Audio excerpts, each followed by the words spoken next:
segaioli, lasciami listare, I miei segaioli. Quindi adesso questo listare. moralismo che si è creato. Segaioli lasciateli stare, per l'amor di Dio, perché non fanno del male a nessuno. Benvenuti nella soffitta di Pippo, mettetevi comodi, qui celebriamo il cinema, le dive e i ricordi più belli e se non l'avete ancora fatto iscrivetevi al canale.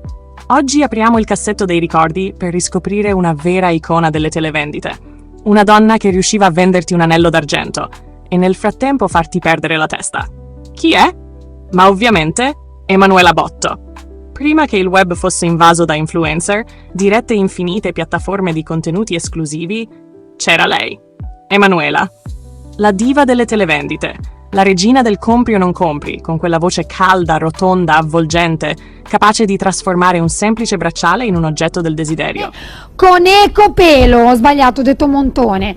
Volevo dire cappotti in ecopelle con ecopelo, i montoni devono ancora arrivare, guardate che meraviglia. E non era solo questione di gioielli, era questione di presenza, di sguardi in camera studiati al millimetro, di sorrisi che sembravano dirti tranquillo, ti capisco.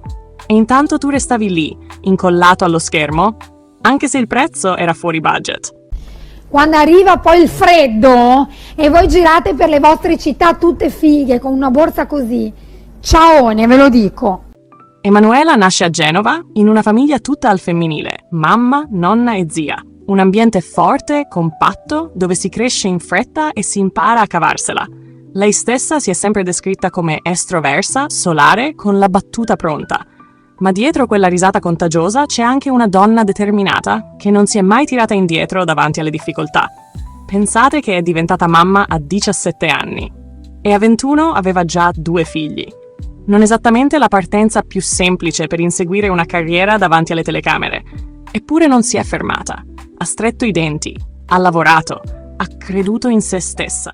Che qui tra un po' non ci sarà proprio più niente da ridere. Qui tra un po' piangeremo tutti.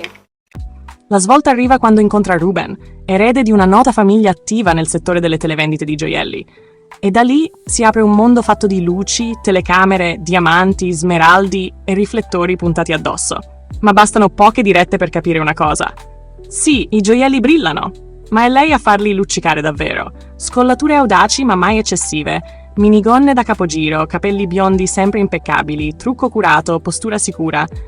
E soprattutto quello sguardo in camera, diretto, complice, quasi confidenziale. Uno sguardo che sembrava dirti, guarda pure, tanto lo so che resti. No, vabbè, pazzesco.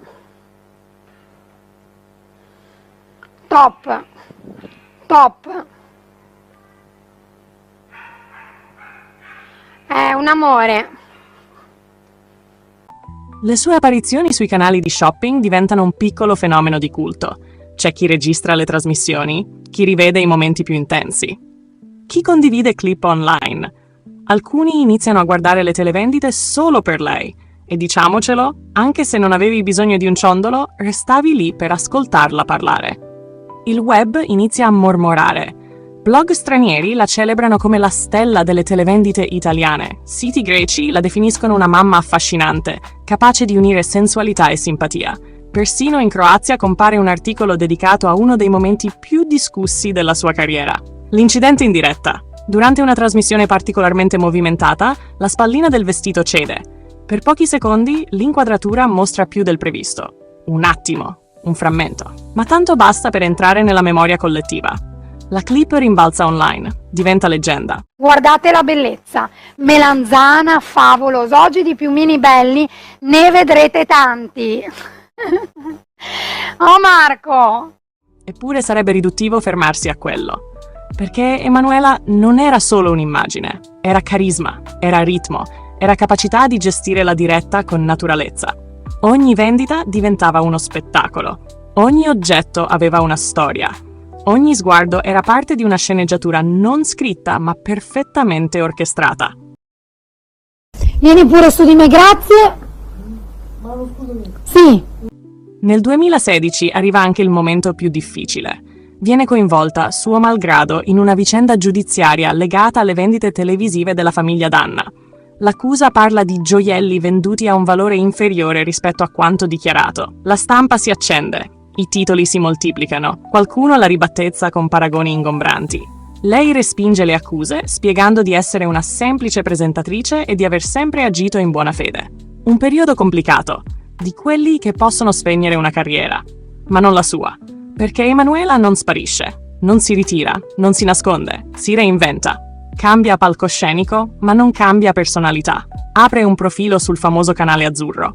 Porta con sé la stessa ironia, lo stesso modo diretto di parlare al pubblico, lo stesso fascino consapevole, ma con più libertà espressiva. Date il pelo, la morbidezza e la larghezza del pelo. Dai!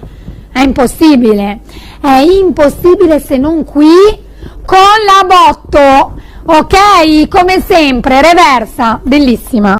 E i numeri parlano chiaro. Centinaia di contenuti, migliaia di follower, un pubblico fedele che la segue anche nella nuova fase. Un ritorno in grande stile, degno di chi non ha mai avuto paura di mettersi in gioco. Quella che indosso? Quella che indosso via? Cosa indosso secondo voi? Che colore? No. Bianca, dai. Questa che indosso gliela do alla Claudia, rimane bianca, nera e verde Tiffany. Non era un trabocchetto, 45. Voleva provare a vedere se, cioè che io la provassi se fosse attenta. Oggi Emanuela continua a essere ricordata come una delle presenze televisive più seducenti degli ultimi 20 anni. Non ha recitato in grandi film cult. Non ha calcato i palchi dei varietà storici degli anni '80. Eppure è riuscita a entrare nell'immaginario collettivo con la forza di una presenza autentica. La sua eredità non è fatta solo di abiti succinti o dirette movimentate. È fatta di determinazione, di resilienza, di quella capacità rara di trasformare una televendita in un piccolo evento da non perdere. Niente, mi perdo la scarpa, mi inciampo, magari do anche così una bella facciata per terra in diretta, Eccolo qua. Ma sì, ci spacchiamo un attimo la faccia, tanto poi ce la rifacciamo, quindi non è un problema. E allora vi chiedo, ve la ricordate? Avete mai acceso la televisione e pensato, resto solo 5 minuti? E poi vi siete ritrovati ancora lì mezz'ora dopo? Avete mai sorriso davanti a uno dei suoi sguardi in camera? Scrivetemelo nei commenti, voglio sapere i vostri ricordi. E come sempre, se questo viaggio vi è piaciuto, lasciate un like, iscrivetevi alla Soffitta di Pippo e attivate la campanella. Qui continuiamo a raccontare le icone che hanno fatto battere il cuore alla televisione italiana. Alla prossima! E mi raccomando, occhio agli anelli, ma soprattutto agli occhi di chi li vendeva.